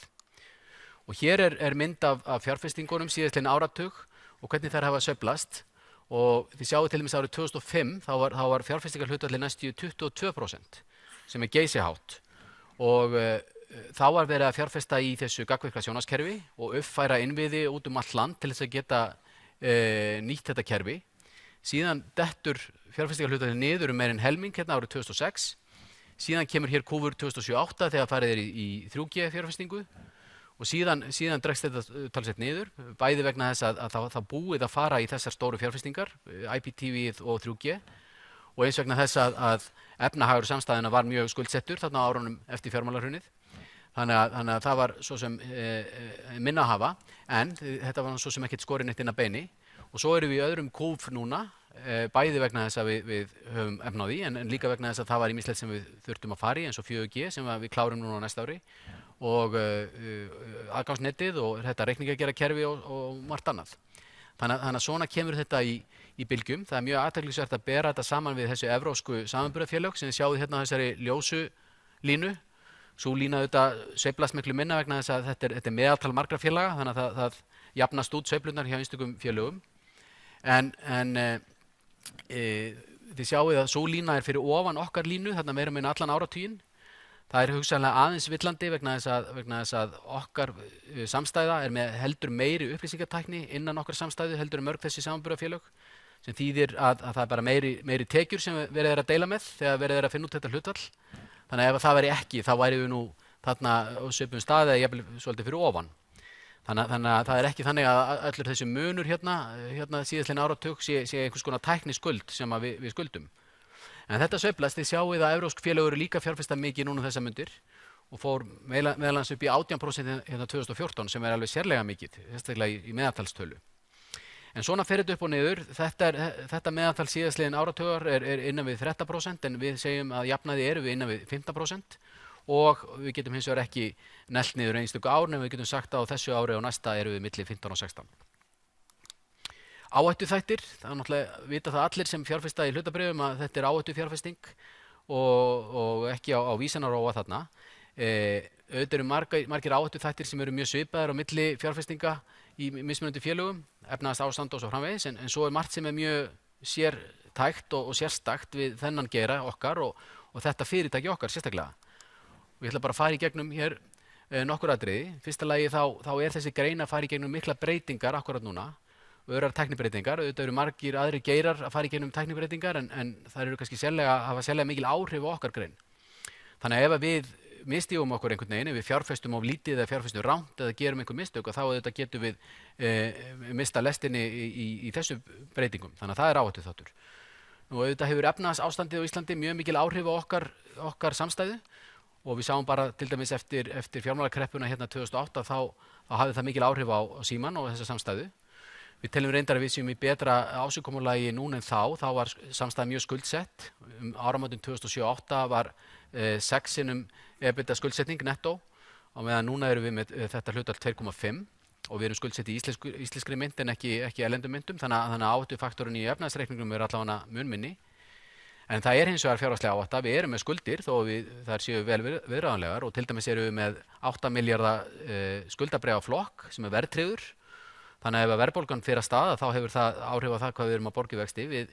Þessi flokkur hefur verið mjög góður undanfarin ár í lágri verðbólgu en það vita allir að hún getur farið af stað á þessu landi okkar. Það er mikið af mjög sértækri reglusetningu sem að varða þennan geira og meira og minna allar reglur eiga sína tilurð í Evrópureglugjöf og reglusetning í Evrópu er almennt stífari í fjarskiptagreininni heldur en víða annars staðar. Það og hefur verið lengi, þannig að þetta hefur átt við okkur eins og aðra og þetta þýðir til dæmis að það er meiri kvaðir það í Evrópu en til dæmis í Norður-Ameríku aðgang keppinauta inn á sín kerfi og svo framvegis sem að hefur síðan auðvitað áhrif á fjárfestingaákvarðanir og margt annað. Þannig að það er ágætt að hafa í huga og síðan auðvitað útfærist þetta með síðan sérstökum hætti hérna á Íslandi. Samkeppniseftirlitið hefur eftirlit með okkar starfsemi eins og margra annara og við vorum undir smásjá samkeppniseftirlitsins mjög mikið hér á undanförnum árum. Árið 2013 var síðan gerð sátt við samkeppniseftirlitið þar sem að mörg mál sem voru búin að hrannast upp sem að voru svona á leiðinni, þau voru tekin saman í eitt pakka og búið til samkomulag hvernig þetta breyta grúppunni gegn því að þessi mál væri þá lögð til hliðar. Að minnsta kosti tímabundið, þeir eru svo sem ekki horfin til eiginleganóns ef við brjótum á okkur. Og þetta er býsna stíf reglusetning sem kemur út úr þessari sátt. Þetta þýðir til dæmis að samskipti okkar sem vinnum í Símanum og þeirra sem vinna í Mílu þurfa að vera með mjög sérstökum hætti. Við mögum ekki sem starfsmenn sitja þarna í stjórn, heldur þurfa á einn stjórnarmaður, 1 til 2, eða allan að minni hluti stjórnarmanna í Mílu vera úr stjórn Símans en aðrir utanaðkomandi. Og það er margt annað sem er mjög sérstakt með þetta. En við teljum hins vegar að við séum að byrja að læra nokkuð vel inn á þetta. Það var gerð breyting á þessari sátt núna á þessu ári sem til dæmis leyfði okkur að sameina Skipta og Símann og einfalda okkur lífið talsvert innan hús. Það er auk þess sérstök eftirlitsnefnd sem kemur út úr þessari sátt sem við megum leita til og hefur ráðgefandi hlutverk líka auk þess að vera auðvitað eftirlitsaðili sem er mjög þægilegt. Þannig að það er ýmislegt sem er gott í þessu líka og þetta er svona skýrara heldur en áður og við erum svona það búið að skrefa út í öll horn miklu nákvæmar hvernig við eigum að hafa okkur. Nú Póst- og fjarskiptastofnun er tæknilegt stjórnvald sem hefur eftirlit með fjarskiptagreininni og hefur mikil áhrif á mörg verð, til dæmis þessi lúkningaverð sem ég nefndi áðan, þau lækkuðu fyrir tilstilli Póst og Fjar og Póst- og fjarskiptastofnun hefur loka orðið með flesti verð sem Míla verð á vörum Mílu, þannig að þau hafa mikið áhrif, þannig að það er ágætt fyrir fjárfesta að taka þetta inn í reikningin. Síðan er ágætt að hafa í huga þó að það sé kannski fullbratt að segja að það sé áhættu þáttur en það er allavega það er eiginleiki í þessari samstæðu og það eru þarna fyrir og fleti ýmsir aðrir eigendur þannig að þeir sem ætla að fjárfesta þurfa að vita það. Núna ætlar Arion banki að selja sig niður en það eru fyrir stórir eigendur eins og Lífeyrissjóður Vestlunumanna, Lífeyrissjóður starfsmanna ríkisins, Lífeyrissjóður Gildi og svo er með 5% hlut núna félags fjárfestra, innlendra og erlendra sem að fjárfestu í samflötu við stjórnendur samstæðunar sem eiga 5%. Þannig að það er ágætt fyrir nýja fjárfesta eða þá sem ætla að bæta við sig að vita af því. En af hverju höfum við sem erum að stýra þessari samstæðu og vinna þar, af hverju höfum við trú á Símanum? Við teljum að það séu mörg tækifæri þó að séu þetta ógnanir í okkar heimi og margar breytingar að þá teljum við að við séum í góðri stöðu til þess að mæta þessum breytingum og séum með mjög góða samstæðu núna til þess að sinna því. Við erum búin að vera að taka til í rekstrinum og auka sveigjanleikann. Það mun ekki, því er ekki lokið og því það heldur áfram en það er búið að gera margt. Við erum með sterka innviði sem við teljum mikinn plús. Við erum með þetta reikningssamband sem er ekkert að fara, hvernig svo sem vöruframbúðið breytist og hnikast til. Og við erum stærsta fyrirtæki á fjarskiptamarkaði og ætlum okkur að halda þeirri stöðu. Takk fyrir það.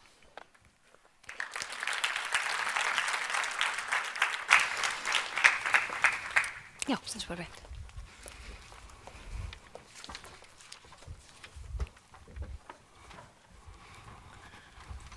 Já, takk fyrir þetta. Áður en við byrjum þessar umræður þá ætla ég rétt aðeins að ræða útboðið sjálft. En við stefnum á að klára hérna fundin á slaginu klukkan 10 og endilega bara taka þátt í umræðum hvort sem var hér beint úr sal eða á Twitter undir VAFFIB-fundur. En útboðið hefst 5. október og lýkur 7. október og þetta er 18-21% hlutur sem í fyrirtækinu stendur boða. Í tilboðsbók A verður verðið 2,7 til 3,1 krónur á hlut og hægt að skrá sig fyrir 100.000 upp í 10 milljónir króna.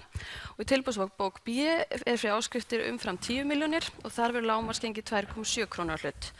Og svo er hægt að fá nánar upplýsingar, fjárfestakynningu og útboðslýsingu á vef Símans og svo þeir sem hafa áhuga að taka þátt í útboðinu geta gert það á vef Arion banka sem er umsjónaraðili útboðsins.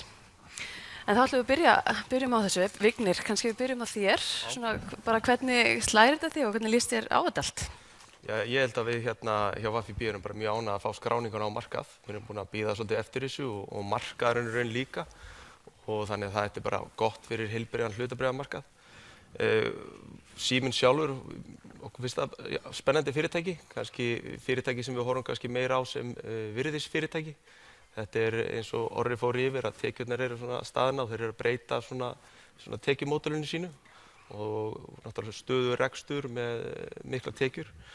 En sem kemur kannski einmitt að kannski fyrstu spurningunni, hann er bara að byrja að varpa á okkur hérna á fyrstu 6 mánuðum ársins að þá var lækkun á handbæru fé hjá félaginu sem þýðir að handbært fé frá rekstri, mínus fjárfestingar og afborganir skulda voru semst neikvæðar, þannig gengu aðeins á eigið féð ykkar, eða á handbæra féð. Mér langar kannski að vita, svona bara horft fram á kannski næsta árshelming eða næstu ár, hvað þið sjá helst breyta í þessu, kannski þá sérstaklega með tilliti til fjárfestingarna. Ég er búin að tala svo mikið, ég ágæti að Óskar fá þig. Já, sem sagt, fyrir helmingur ársins er svolítið litaður af því að eins og Orri fór yfir að þá eru fjárfestingar miklar á þessu ári og þær eru talsvert framhlaðnar á fyrri helming ársins og svo keyptum við einhvers eitt dótturfélag sem að, eins og fram kemur í okkar reikningi, við greiddum 307 milljónir fyrir.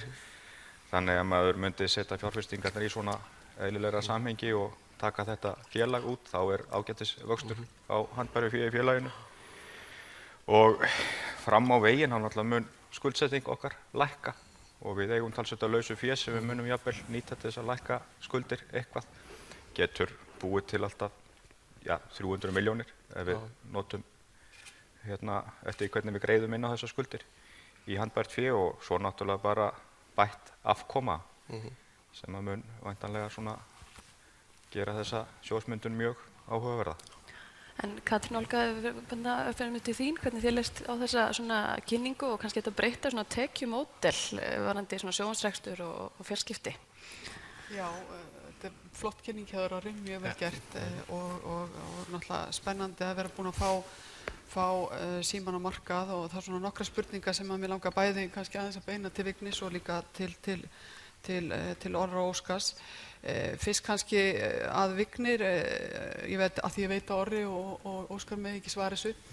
Það komið svona svolítið óvart þegar ég var aðeins að skoða þessa kynningu og meðal annars að skoða þau meðaltöl sem eru í svona EBITDA-markvöldurum svona félaga í Evrópu. Þá svona kemur svolítið spánst fyrir sjónir að fjarskiptafyrirtækin hér á Íslandi eru svona lægri metin í EBITDA-markvöldara. Þannig að ég myndi gjarnan vilja svona kannski heyra aðeins það frá þér. Það sem að mér er svona kannski alltaf, ég er náttúrulega svo upptekin af því að við náttúrulega hjá Já erum búin að vera að breyta alltaf okkar viðskiptamódeli í takt við allar þessar miklu breytingar sem eru að verða á markaðnum og Orri fór náttúrulega mjög vel yfir þessi félög sem eru að koma inn mjög sterkt og við vitum unglingarnir okkar eru á WhatsApp og og slíku, þannig að við myndi gjarna vilja kannski aðeins fara, Orri myndi kannski taka aðeins svona, hvernig sérðu framtíðina með þetta, að því að við vitum alveg að við sem erum kannski aðeins í eldri kynslóðin nótum náttúrulega síman mjög mikið, en hvernig sérðu svona þetta disruptive módel hjá ykkur þróast áfram? Þannig að kannski þessar tvær spurningar sem við ætlum að byrja með. Vignir, að byrja á þér. Að byrja mér, já. Ég ætla að við lítum á markvaldarana hjá okkur og bara kannski sérstaklega saman við eins og Vodafone sem hér á markaði og verðlagningin þar svona nokkurn veginn alveg í línu við það sem við áttum vona að félagið færu á markað, cirka price to book 1 og VAF á 10 og varandi eins og segir EBITDA markvaldarana og munið þeirra við erlendis að ég held að það skýrist kannski bara meira af hvernig Ísland og kannski vaxtastigið líka. Ef maður að verðleggja félög eins og í Evrópu og þá náttúrulega allt annað vaxtastig sem maður notar í raun við að verðleggja þau félög. Þannig að kannski fyrst og fremst það sem myndi segja verið munur og svo væntanlegur einhver munur á milli markasvæða þessara landa. En ég myndi segja það. Og kannski líka, ég hef allan ekki hvart að hinga til yfir að félag sé undirverðlagt. Fáum orðið til að svara líka kannski þessu og kannski þessari spurningu með einmitt, það krafa enn meiri þjónustu fyrir miklu lægra verð og svona hvernig þið ætla að bregðast við þessu? Já, þetta $1.000.000 spurningin, hvert tekjumódel svona fyrirtækja fram á við, vegna þess að það sem að gerast það að svona stórir tekjustraumar eru annarkvort staðnaðir eða hnignandi. Þetta var fyrst þannig að það var talsími sem var risastór einstakur tekjustraumur, svo kom farsími sem svona viðbót, svo kom einhver gagnaþjónusta og alltaf svona minni og minni og hinir kannski hnigna. Þetta verða fleiri og minni tekjustraumar, margir. Þetta verður meiri þjónusta inn á heimilin. Sumt mun alveg fara, til og með eins og mjög góður tekjustraumur hjá fjarskiptafélögum hefur verið SMS, alveg fáránlega mikil framlegð af þeirri þjónustu. En þetta 20 ára gömul þjónusta, svo núna fyrir 2 árum kom ný þjónusta sem heitir WhatsApp. Þetta búin að vera alls konar skeitaþjónusta en allt inni WhatsApp búin að taka yfir og það miklu fleiri WhatsApp skeiti send á hverju degi í heiminum heldur en SMS. Og auðvitað enginn að borga fjarskiptafélögunum fyrir það. Þannig að það mjög margt í því hvernig var verið að tekjufæra eða ná tekjum út úr þessari rekstri sem að breytast. Þannig að það verið að þjónustu þættindir þeirra verða fleiri. Það verður að pakka með þessu saman, það verður minna úr hverjum og einum að hafa, það verður minna að rukka fyrir umferð, eins og við sjáum núna bara helmingur og okkar áskriftarkunnum hættur að borga fyrir umferð, borga bara fastan pakka. Það vilja hins vegar allir borgarna reikning og verið í sambandi, þannig að það er það sem við viljum selja og síðan einhver afþreyingu eða eitthvað auka ofan á. En þetta verður auðvitað línudans fram á við erum svona búin að taka ákveðið skrefi að setja þak á til og með farsímatekjurnar okkar. En erum hins vegar að ná öðrum tekjupóstum inn. Þannig að þetta svona nýja fjölbreytta samspil, þetta multiplay sem svo kallað á ensku eða margleikur tekjumódelið fram á við. Þú talaðir einmitt að reikningsviðskipti væru mjög mikilvæg félaginu og það þyrfti að nýta það til framtíðar. Hvað áttu við með því? Hvernig er þetta að nýta þessi tryggu svona reikningsviðskipti? Til dæmis bara að núna inn á símreikningnum þínum, hvort sem það í einni línu í pakka eða í mörgum liðum, ert að kaupa afþreyingu. Fram á við munu kort hverfa, þú verður bara með símaðinn og borgar með símanum. Til að byrja með verður það reyndar bara eins og kreditkort, það er að segja sama verðiskeðja og það er ekki símreikningurinn sem er innheimta en litlar færslur verða teknar inn á símreikningin og sem síðan smá saman stækka eftir því sem að fjarskiptafyrirtækjum vex ásmegin og hafa meira sjálfstraust til þess að áhættumeta sína kunna að þessu leyti að selja aðra þjónustu og svo framvegis. Þannig að síminn er svo mikið grunntæki hjá öllum sem að fjarskiptafélögin þurfa að nýta með öðrum hætti vegna þess að svo margir eldri tekjustraumar eru annarkot staðnaðir eða hnigna en aðrir margir eru að taka við. Má ég aðeins bæta eða koma kannski aðeins inn í þetta. Næsta spurning í rauninni við þetta breytta viðskiptamódel sem að ég held að við séum öll fyrirtæki eru að horfa fram á eins og við vitum meira sér ekki hvort við eigum bíl eftir 20 ára því að það verður sjálfkeyrandi bílar. Þá kemur alltaf að þessu umhverfi íslenskra fyrirtækja og þú nefndir náttúrulega áðan einn áhættufaktorinn var þessi regulering, þetta samkeppnisumhverfi og þá eru þessar eftirlitsstofnanir að aðlaga sig að þessu breytta módeli. Er samkeppniseftirlitið og Samkeppnisstofnun farin að horfa á það að þið eru að keppa við WhatsApp, Netflix, Google, Póst og fjar farið að draga úr öllum þessum skilgreiningum og mörkuðum. Íslenska eftirlitsumhverfi farin að aðlaga sig að þessu breytta umhverfi sem hjá öllum fyrirtækjum? Hvernig lítur á það? Já, ég meina það er tilhneiging eftirlitsstofnana að horfa frekar í baksýnisspegilinn og vera með einhverja tölur frá síðasta ári eða þar síðasta ári og meta markaðinn út frá því en ekki út frá því sem að koma. Hins vegar voru við til dæmis mjög ánægð með það í vor að mega loksins eftir 10 ára bið mega sameina afþreyingu og fjarskipti með því að sameina símann og skjáinn og meðal annars vegna þess að einmitt að samkeppniseftirlitið tók sérstaklega fram að það væri að koma ný samkeppni í formi þessara erlendu aðila sem að bara fara hvert sem Þannig að það er vaxandi skilningur á þessu. Það voru í loftið. Það voru í loftið. Alexander, við fáum því aðeins til að kannski segja okkur ungi fjárfestar. Hafa þeir áhuga á símanum og svona, síminn fyrirtæki sem hafa þetta þeirra? Já, ég held að það sé ekki spurning. Það er bara alltaf jákvætt að fá inn ný félög. Ég meina, Kauphöllin, heildarvirði Kauphallarinn er að hækka núna 3–4% eftir ákveða gengi útboðið verður og það er alltaf jákvætt að fá inn fleiri félög og fá betri dreifingu. Og finnst þekking vera mikil og svona aukast hjá yngra fólki?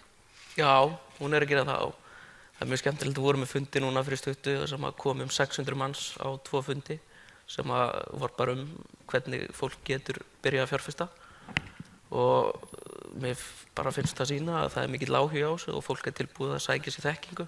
Það er kannski ekki að fá svona praktíska kennslu og þekkingu í skóla og það þarf að sækja sér hann á annan vettvang.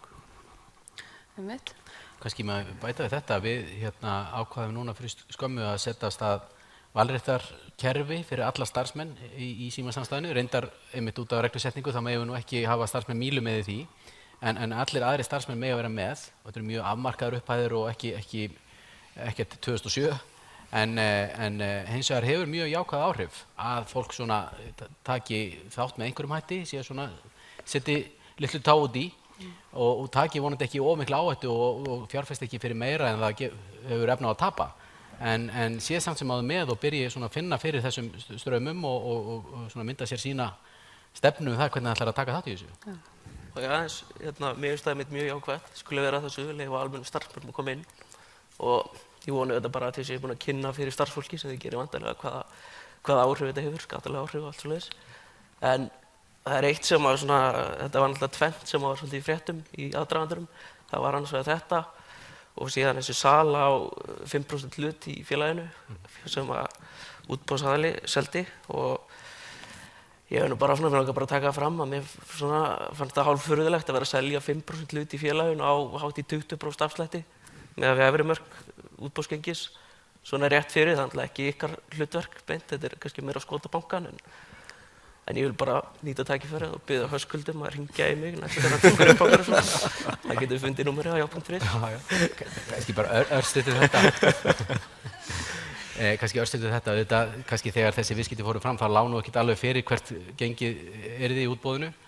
Auk þess að það gilda mjög stífar kröfur þetta sem ekki gilda í útboðinu. Það er til dæmis binditími í næstu því 18 mánuði sem söluhömlur. Þannig að það eru ýmislegt annað sem hefur áhrif á það hvernig svona mat verður til við svoleiðis aðstæður. Mér langar aðeins ef ég má fara líka aðeins inn á þessi innviðamál. Nú náttúrulega talar að sérstaða Símans er að vera í allri virðiskeðjunni. Nú erum við náttúrulega búið að tala ég man bara þegar ég kom inn í Síman 2003 þá að vera að tala af hverju grunnnetið ekki skilið að og selt og allt það og vera mikil umræða það í áratugi. Nú náttúrulega við erum að sjá ákveðna breytingu í samrekstri á netkerfum með samrekstri Vodafone og Nova í farsímakerfum. Hvernig sérðu þróuna þar og hvernig svona, ég meina þú lagðir mjög mikla áherslu á mikilvægi Mílu en þú veist, eitthvað inn í myndinni að aðskilja þetta og þess vegna selja þessa einingu frá og byggja upp svona eitt sterkt innviðakerfi fyrir litla 380.000 manna þjóð eða hvað við erum orðin núna? Og ég taka þetta? Já. Ég kannski fyrsta lagi ástæðan fyrir því að ég vildi minnast mikið á Mílu í þessari kynningu er að það bara félag sem er mjög nauðsynlegt að skilja fyrir þann sem er að fjárfesta, þannig að það væri alveg skýrt hvað það snerist. Ég held að samrekstur sé mjög góður almennt sérstaklega í litlu landi. Núna til dæmis Nova Vodafone að fá að reka saman sín farsímakerfi og ríkisstjórnin er að boða alls konar verkefni sérstaklega í dreifðu byggðum sem að endra mörgum stöðum verða ekki arðbær út frá sjónarmiði fjárfesta en jafnvel þar sem það er að þar gæti verið mjög praktískt að nýta samrekstur. Hins vegar er það þannig í flestum löndum hafa fyrirtæki eins og Síminn, eins og Símasamstæðan verið saman, til dæmis bara í Bretlandi þar er OpenReach sem er bara svið innan BT sem er svipað á Míla og öll önnur lönd hafa þetta fyrirkomulag en þess að ólíkt rafmagninu þar sem er mjög skýrt hvernig hægt er að skilja að dreifikerfi versus þjónustu að þá er þetta svona aðeins flóknara samspil í fjarskiptunum. Til dæmis Míla er búin að taka miklum breytingum. Það er búið að taka þjónustuþætti frá Mílu og setja inn í Mílu fram og tilbaka þannig að þessi skurðpunktur á milli fjarskipta innviða og fjarskipta þjónustu er alls ekki ljós í hugum allra og það er ennþá mikil þróun í fjarskipta innviðum og flest lönd eru með einhverja samkeppni í innviðum. Ég hins vegar væri mjög glaður með það að það væri hægt að nýta saman innviði, svona rá innviði sem víðast, sérstaklega þar sem er dýrt að leggja á sömu stöðum í fjölbýlishúsum og svo framvegis þar sem að liggja rör fyrir og þetta kostar mjög lítið að tengja með ljósleiðara þá er kannski minni svona efnahagsleg rök en sérstaklega í svona dreifðari hverfum og auðvitað dreifðari byggðum að þar væri rakið að sameinast einhvern lágmarksþátt og ég held að kannski eina ástæðan fyrir því að það hafi ekki gerst fyrr er að hingað til hefur kannski tilboð annar aðila. Þetta á Akureyri, það er til dæmis Míla að nýta innviði frá fyrirtæki sem heitir Tengir en til dæmis hérna á Reykjavíkursvæðinu hefur þetta ekki orðið vegna þess að það sem í boði hefur verið miklu meira og miklu stærri partur af allri keðjunni heldur en hefur verið praktískt að nýta en það geti breyst og ég geti vel séð fyrir mér samrekstur í einhverju formi fram á við, sérstaklega í dýrasta partinum og í dýrustu hverfunum. Kannski ég fá að bæta hérna við þetta. Ég var að lesa um þarna sáttina sem ég gerði við Samkeppniseftirlitið og annað og þar kom klausa að þurfti að veita öðrum aðgang að Mílu á sömu verðum og Síminn er með og náttúrulega gjaldskráin er ekki þarna en náttúrulega augljós hagur Símans að það sé bara sem hæst. Þannig ég var að pæla í hvað er regulerar í rauninu verðinu sem að bæði þá Síminn fær og hinn fjarskiptafélögin þá inn á kerfið. Sko, þetta sem þú nefnir að það sé hagur Símans að þetta verði sem hæst, það kannski hefur einhvern veginn átt við þegar það var bara eitt kerfi en þegar þú ert með, til dæmis eins og á Reykjavíkursvæðinu, fleiri en eitt kerfi, þá er það akkúrat dögugt og þá áttu þetta Síminn sem er að nýta kerfi Mílu og önnur félög líka vilja þá frekar hafa þetta sem lægst til þess að geta keppt í smásölunni. Þannig að það snúist við með því að það eru aðrar leiðir líka. Já, þannig að það eru komið meiri samkeppni á þennan markað kannski með gagnavitinu. Já. Það sem síðan ræður verðinu eru útreikningar frá Post og Fjar kostnað og svo framvegis og í öllum samrekstri, hvort sem það er í rafmagni eða fjarskiptum hvar það þá þarf auðvitað að passa upp á að reguleringin sé þannig að það hvetji til nýsköpunar. Því að ef að verðskráin er bara kostnaður pluss eitthvað vakka eða einhver ávöxtun að þá getur tendensin orðið sá að sá sem er að reka svona innviði hann hafi ekki mikinn hvata til þess að þróa kerfið áfram. Þannig að það þarf að vera mjög snjöll reglusetning til þess að kerfið koðni ekki niður. En þess að það er ennþá mikil þróun í þessum innviðum. Við sjáum bara hraðaaukninguna og alla þessa framþróun sem hefur orðið. Þannig að ég held að samnýting sé góð en það er svona, eins og sagt á ensku, devil in the details hvernig það er stýrt. Þannig að við lendum ekki með mjög trénað fyrirbæri. Ég með þetta 2 spurningar á Twitter sem ég ætla að fá að koma með strax. Hvernig mun Síminn leita vaxtartækifæra utan kjarnastarfsemi sinnar og hefur Síminn sett sér arðgreiðslustefnu? Já, seinni spurningin kannski fyrst, Óskar. Bara örsnöggt, já, við stefnum á því að greiða milli 20 og 50% hagnaði árs í arð á hverju ári. Já. Hvernig mun leita ykkur vaxtartækifæri utan kjarnastarfsemi? Sko, við erum að fókusera á kjarnastarfsemi en kjarnastarfsemin er að breytast. Þannig að okkar vaxtartækifæri eru í okkar kjarnastarfsemi. Við til dæmis lítum þannig á að okkar sóknin í afþreyingu og hvort sem er afþreying innan samstæðunar eins og Skjáreinn eða utan eins og Spotify sé sókn í að styrkja okkar kjarnastarfsemi en ekki fara í önnur módel. Eins með upplýsingatæknina, við teljum að þetta sé til þess að styrkja okkar kjarnastarfsemi sem í fjarskiptum og vera góð í upplýsingatækni út af fyrir sig en líka sem svona auðgandi element inn í fjarskiptin. Þannig að ég veit ekki hvort þetta svara spurningunni sem að viðkomandi hafði í huga en við erum ekki að fara í ótengda starfsemi sem tengist ekki okkar kjarnarekstri, heldur viljum styrkja hann. Ég stökk inn með eina spurningu hérna út af að tala upplýsingatæknina. Hversu mikið sjáu þið fyrir ykkur að sá hluti geti vaxið? Hann hefur svona nokkuð veginn dregið vagninn þegar tekjur og farsíma og talsímar að dragast saman. Sjáu þið fyrir ykkur að þetta geti vaxið mikið meira eða þetta bara, eru búin að ná einhverjum hápunkti þar? Þetta getur auðvitað vaxið mikið meira og reyndar sensaði félag sem búið yfir miklum vexti. Við hins vegar höfum ekki sett neinn sérstök vaxtarmarkmið fyrir upplýsingatæknina ein og sér, heldur viljum að hún þróist einmitt í góðu samlífi við viðskiptamódel fjarskiptana líka og hafi góð áhrif á þau, þannig að það ekki einhver einn tala við ætlum að láta upplýsingatæknina vaxa svona og svona. Hún til dæmis óx mjög mikið 2014 vegna mjög tímabundina þátt og þá, það hefur verið að selja alveg örmul tækja og búnaðar til fárra kúnna og svo aftur fer það niður. Þannig að tilgangurinn okkar ekki að láta upplýsingatæknina vaxa eitthvað svo mikið út af fyrir sig, nema bara með arðbærum hætti og í tengslum við okkar kjarna business model. Má ég aftur þetta? Ég svona svolítið föst í þessu samanburði og ræddi náttúrulega þennan EBITDA margfaldara samanburð sem var meðal fyrirtækja í Evrópu og skoðaði að vísu líka fjárfestinga sem þeir voru með og ég held að sé nú svona nokkurn veginn í línu við það sem að gerast annars staðar. En þessi slær mann svolítið annars svona samanburður, erlendur samanburður sem að meðal annars Orri þú varst með á kauphalladögum í Arion banka.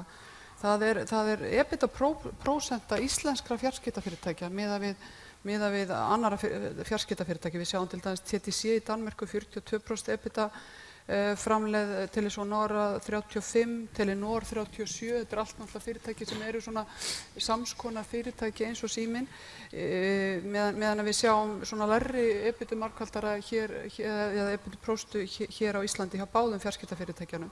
Er ykkur ein skýring á þessu? Ég veit náttúrulega að þið eru í upplýsingatækninni sem gefur minni EBITDA prósentu eða minni arðsemi, en eitthvað sem skýrir þennan mikla mun og eru við bara ekki búin að aðlaga reksturinn okkar nógu vel að umhverfinu og ykkur tækifæri þarna til þess að auka arðsemi íslenskra fjarskiptafyrirtækja? Þetta ekki það góð spurning að Óskar verður að Já, sko, ef við, eins og þú bendir réttilega á, þá upplýsingatæknin með mun minni EBITDA framleið heldur en fjarskiptastarfsemi. Og ef við myndum karfa þann hlut út, þá þessi munur ekki svo mikill, en vissulega mikill á milli TTC og okkar, sem náttúrulega ákveðin svona outlier í þessu öllu saman. En varðandi Telia Sonera og Telenor, þá þessi munur ekki gríðarlega mikill. Og ég myndi svona einstaka svari held ég sé í rauninni stærðarhagkvæmni. Við erum mjög fá hérna, landið stórt, en það segir ekki að við teljum það útilokað að ná í skottið á okkar nágrönnum, alls ekki. Nei, og það ekki okkar stefna að vera á þessum stað. Við bjóðum upp á spurningar úr sal líka ef einhverjar eru. Já, við erum með mikrofón, endilega bara kynna ykkur og byrja upp spurningu. Já, góðan daginn og takk fyrir góðan fund. Ég heiti Kjartan Smári. Mér langar til að spyrja þig, Orri, maður svona veltir í aðeins fyrir sér varðandi framtíðina þegar svona almennir fjárfestar og einstaklingar að kaupa sér hlutabréf, þá vilja þeir sjá upside í hlutunum. Og að maður horfir á kynninguna innan og veit maður að þetta markaður sem bullandi samkeppni á og auðvitað samkeppnisyfirvöld voða hrifin af ykkur líka. Þannig að maður svona veltir fyrir sér ef að þú ættir að nefna 2-3 svona stærstu tækifærin í að vaxa í tekjum og hagnaði. Hvaða atriði myndirðu nefna og jafnvel stærsta tækifærið að skera niður kostnað? Já, mjög góð spurning. Við erum með okkar mati mun meiri tækifæri í því að halda niður kostnaði heldur en að auka tekjurnar. Og stærstu tækifærin okkar eru einmitt í því að halda áfram að einfalda og hagræða hjá okkur í samstæðunni. Við lítum alltaf þannig á við stjórnendur að það sé raun og veru bara tvennt sem við höfum stjórn á Það í fyrsta lagi kostnaður og öðru lagi aðgreining, að við séum með eitthvað annað og meira í boði heldur en aðrir. Það mjög stór kostnaðarþáttur hjá okkur sem að felst í þessu brottfalli. Við erum með mjög marga nýja kúnna, mjög marga sem að fara í hverju mánuði og stundum bara dáist maður að elju fólks. Það var til dæmis einn í vor sem fór 3 innan vikunar og kom svo tilbaka á sama stað, vel gert. En þetta kostnaðarsamt fyrir allt kerfið og það að vera með vöru sem dragur brottfalli dregur úr kostnaði fyrir okkur og aðra. Þannig að þetta okkar stærsti þáttur. Það að vera með vörur sem að greina sig frá hinum og að draga niður kostnað. Mjög margt annað eru alþjóðlegi kraftar og sem að við höfum minni stjórn á. Já, eru fleiri spurningar?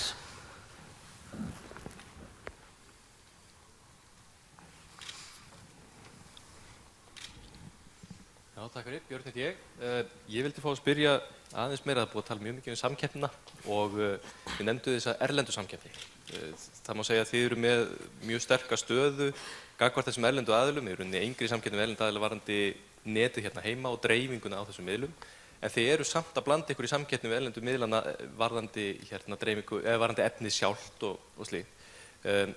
Einhverja takmarkanir á því hversu sterk þið geti verið í samkeppni við þessa erlendu aðila vegna samkeppnisumhverfisins hér heima og samkeppniseftirlits?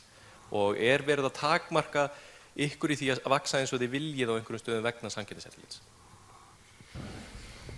Voru eitthvað að byrja? Það kannski þvert á móti sem í gangi, það að segja að eins og Katrín Olga var að spyrja mig áðan, þá það frekar þannig að samkeppnisyfirvöld sé að líta þannig á að með aukinni erlendri samkeppni sem að koma núna inn á markaðinn, til dæmis í efni og þessir óvirðu toppaðilar sem að selja myndefni og svo framvegis beint til kúnnans, að þar með höfum við fengið aukið athafnafrelsi til þess að athafna okkur hér. Þannig að við lítum frekar á þetta sem rými til þess að svona losa hömlur á markaðinum og það hefur þegar byrjað að gerast, heldur en að þetta búi til nýjar hömlur. Þannig að ég finnst afar ólíklegt að eftirlitsaðilar hér fari að gera eitthvað til þess að vernda þessa aðila, erlendu aðila. En ég held við verðum svona að fara að ljúka þessu orði svona endingu fyrirtækið eftir 10 ár. Hvar verður það statt? Já, ég myndi spá því til dæmis að tekjusamsetningun okkar núna verði allt önnur heldur en eftir 10 ár. Og mjög margir stórir tekjupóstar sem eru núna hafa staðnað eða jafnvel minnkað, aðrir hafa snarstækkað, sumir sem eru ekki einu sinni byrjaðir. Ég spáði því að reikningssambandið verði áfram jafn sterkt og þetta verði áfram sá reikningur sem allir borga leið. Ég spáði því að við verðum í miklu meira inni á heimilinu, það að segja, ég held að samkeppnin kannski við erlendu aðilana sem við búið að minnast mikið á svolítið samkeppnin stofuna. Og ég held að við séum í sterkri stöðu til þess að vinna samkeppnina stofuna, ef svo má segja. Það að segja vera inn í tækjónum sem inn á heimilinu og bjóða þjónustu þar og bjóða margt annað sem að einmitt IP-tæknin og fjarskiptatæknin býður svo vel upp á, eins og heilsutækni og ýmislegt sem bara horfið til þæginda og þess að fólk geti verið lengur heima hjá sér og liðið betur heima hjá sér og öryggis og eftirlits og svo framvegis. Þannig að þarna held ég að verðum eftir 10 ár. Já. Ég ætla bara að þakka ykkur kærlega fyrir þátttökuna í þessum fundi og ykkur gestum fyrir að vera með okkur. Það verður svolítið hægt að nálgast þessu upptöku af fundin minn á vefsíðu VAFIB. Takk fyrir komuna.